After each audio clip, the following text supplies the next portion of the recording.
2026 is going to be a pivotal year in the office chairs industry.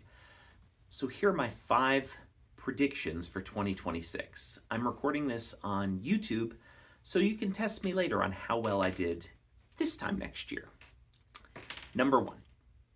The biggest thing I'm watching is going to be how Steelcase is integrated into HNI, the Han parent company. Han and most of its sister brands are mid-market to low mid-market when it comes to office chairs.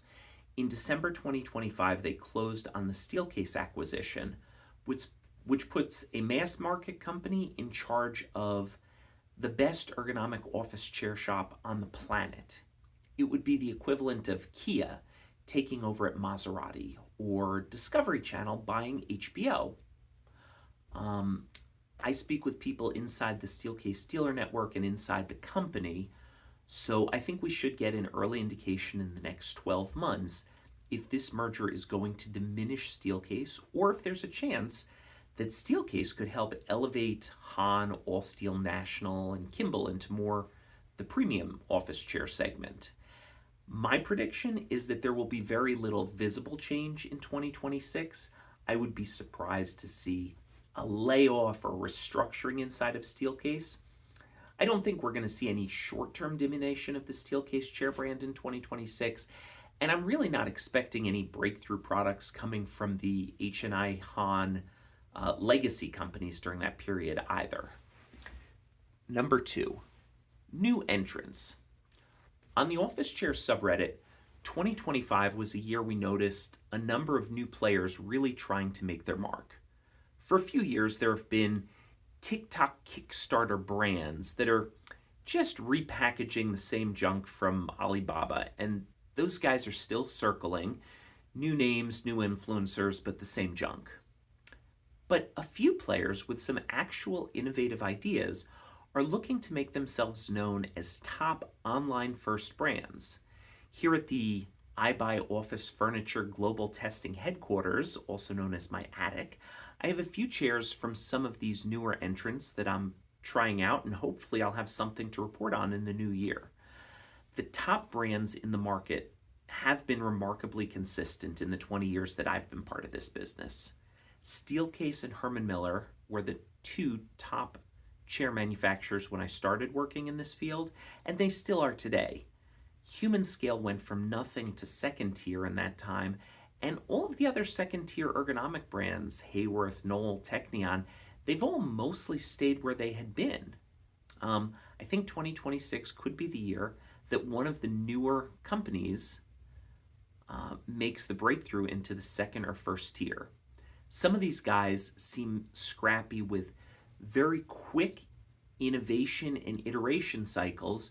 You can imagine something totally unexpected by Neocon this summer. So I'm going to take the long shot bet that by the end of 2026, one of these newer shops will have a top tier product that competes with the best of the best. Number 3, the secondhand market. 2026 is going to be a year that the classic version of the Herman Miller Aeron is going to lose some of that second market value. I've seen weakness on the wholesale secondary market for Aerons this past year. 2025, there was market chaos related to the implementation of tariffs. That propped up the value of pre-owned goods, but I think the expectation of tariffs, it's now mostly baked into the manufacturer's pricing for the next few years, so the benefits to our secondhand goods from tariffs is going to weaken. Today, you can find solid refurbs of the fully loaded classic Herman Miller Aeron chair from the low 500s, depending on the refurber that you're looking at. And private sales are happening in the high 200s or even low 300s. When a local liquidator's involved, it could be still sub $500 for the classic.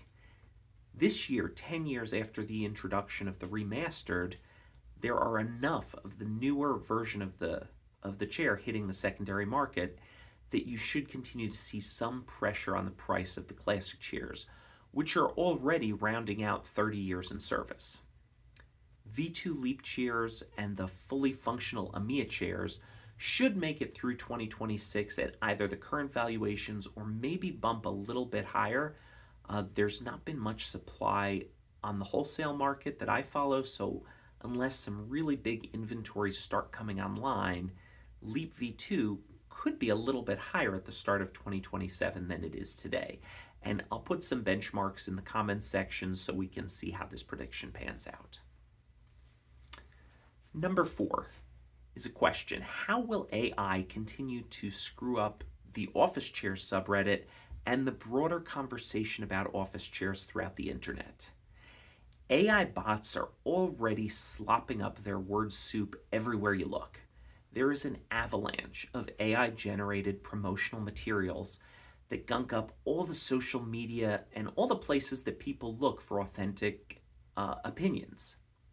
The mod team at Office Chairs and the Reddit Auto Mod tools have gotten good at eliminating a ton of that content, but as the LLMs continue to get better at faking authenticity, it becomes harder to spot and remove.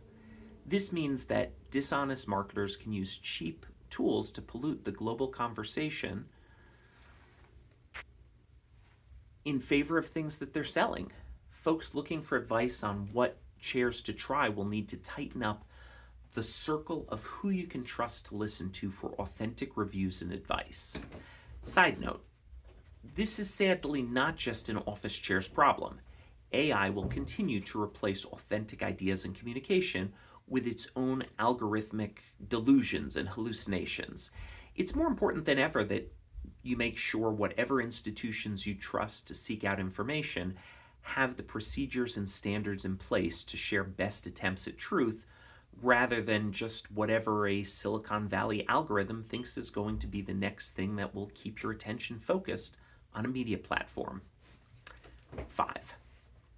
This channel and the Office Chairs subreddit, I am responding to a very fair criticism that the subreddit and my advice in general for many years can be summed up as just buy a secondhand Aeron or Leap chair. And it's true. That's what I think is one of the best options out there. But that option is not available in every country, and it's not an option that works for everyone. I'm focused on finding a couple of chairs in the sub $300 range that are good enough to recommend and that will meet my standards of ergonomic design, comfort, and durability.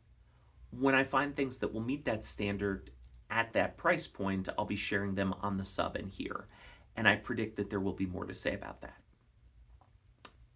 6, I will be using this space to talk more about office chairs in the new year, so if you like this video and you want to see more, feel free to subscribe and check back here from time to time, and check back on the Office Chairs sub to hear more of my thoughts about chairs. Also, feel free to reach out with your questions. Thanks for watching, and Happy New Year's.